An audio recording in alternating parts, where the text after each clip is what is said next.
മോളെ മോളെ എനിക്ക് മക്കളെ പിന്നക്കളെ എനിക്ക് അമ്മാമ്മ വീട്ടിൽ പോവണ്ടേ? എനിക്ക് ചിന്നരക്കുട്ടി എനിക്ക് അയ്യ അമ്മക്ക് പല്ല് തേച്ച് കുളിച്ചൊരിഞ്ഞ് ഒരു 10 മണിയാകുമ്പോ അമ്മാമ്മ വീട്ടിൽ പോവാൻ കേട്ടാ.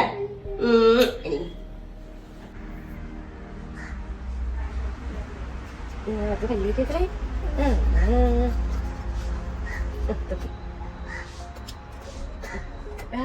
പെട്ടെന്നാവട്ടെടേ, എന്നാലേ നമുക്ക് സമയത്ത് പോകാൻ പറ്റുള്ളൂടേ. 10 മണിക്കെങ്കിലും പോയാലേ ഇവിടെ എത്താൻ പറ്റുള്ളൂടേ.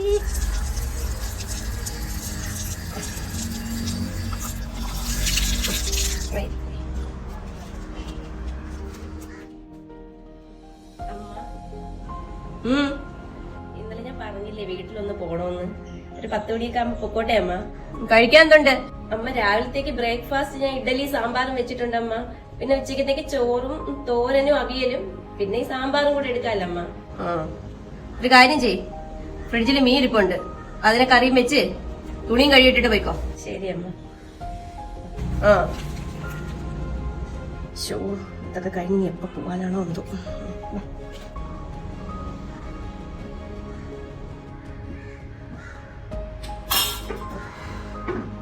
അങ്ങനെ മീൻ കറി റെഡിയായി. അവിയല്, തോരൻ, സാമ്പാറ്, മീൻകറി, തുണിയും കഴുകിയിട്ട് രക്ഷപ്പെട്ട്. സമയം 12:45 എന്നാലും കുഴപ്പമില്ല, പെട്ടെന്ന് പോവാം. ശരി അമ്മ, അച്ഛന് പുളിശ്ശേരി കൂടെ വെച്ചിട്ട് പോണം കേട്ടാ. ശരി അമ്മ.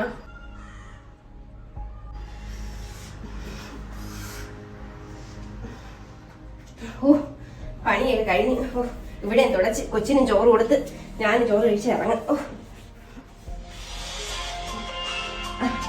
അമ്മ വിളിക്കുന്നു. അമ്മ കുറച്ച് ലേറ്റ് ആയി പോയമ്മ. ഇറങ്ങും അമ്മ, 3 മണിയാകുമ്പോ ഇറങ്ങും. ഇനി കുഞ്ഞിന് കൂടെ ചോറ് കൊടുത്താൽ മതി. ശരി അമ്മ. അയ്യോ എനിക്ക് വയ്യേ അശ്വതി, ഓടി വരണേ. അയ്യോ എനിക്ക് വയ്യേ. അയ്യോ അയ്യോ അമ്മ, എന്തു പറ്റിയമ്മ? മോളെ എനിക്ക് നടുവും കാലും ഒന്നും വയ്യ മോളെ. അയ്യോ മോളെ, ഇത്തിരി തൈലം ഇങ്ങെടുത്താണ് മക്കളെ. തൈലം എടുക്കാം, തൈലം എടുക്കാം.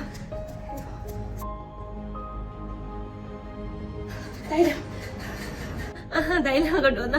അയ്യോ മക്കളെ, എനിക്കാണെങ്കിൽ ഒട്ടും വയ്യ. മോക്ക് ഇന്ന് എന്നെ വീട്ടിൽ പോണോ മോളെ?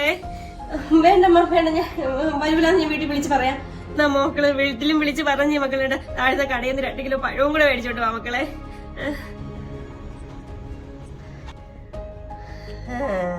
അവള് വീട്ടിൽ പോണ എനിക്കൊന്ന് കാണണം. അവളെ ഇപ്പൊ ഞാൻ വീട്ടിൽ വിടാം. ഹലോ അമ്മ, ഞാനിന്ന് വരുന്നില്ല അമ്മ.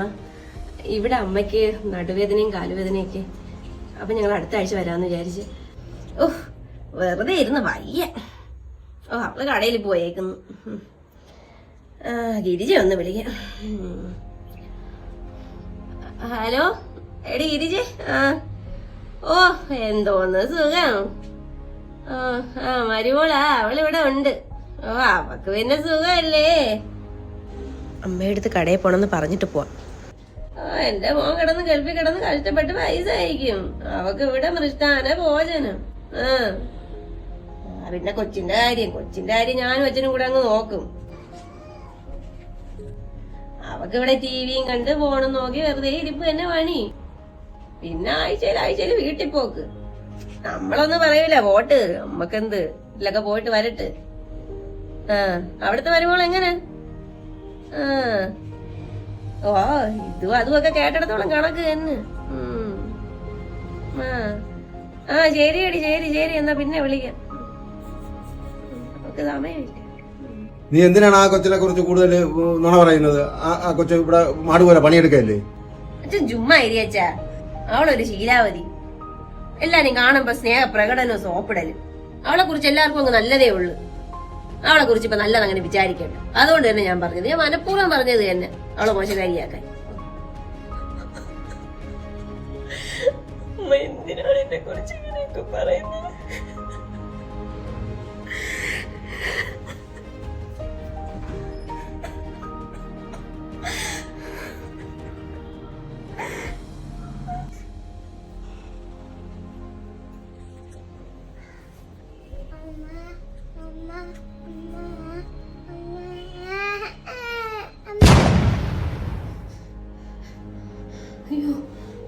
സ്വപ്നമായിരുന്നു. അയ്യോ, ഞാൻ എന്ത് സ്വപ്നമാണ് കണ്ടത്. എൻ്റെ കുഞ്ഞുങ്ങൾ.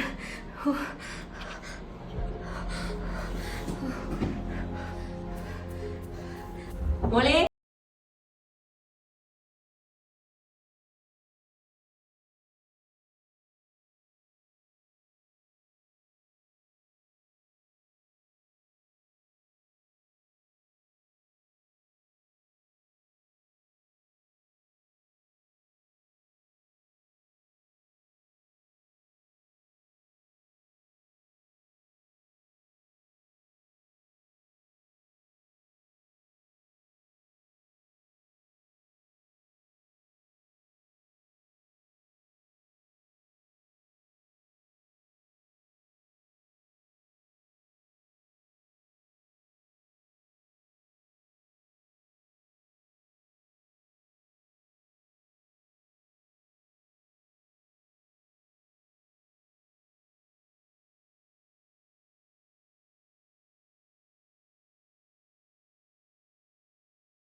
മരുമക്കളുമാണ് ഒരു കുടുംബത്തിൽ മനസമാധാനവും സന്തോഷവുമെല്ലാം കൊണ്ടുവന്ന് ആ കുടുംബത്തെ ഇമ്പമുള്ളതാക്കി തീർക്കുന്നത്.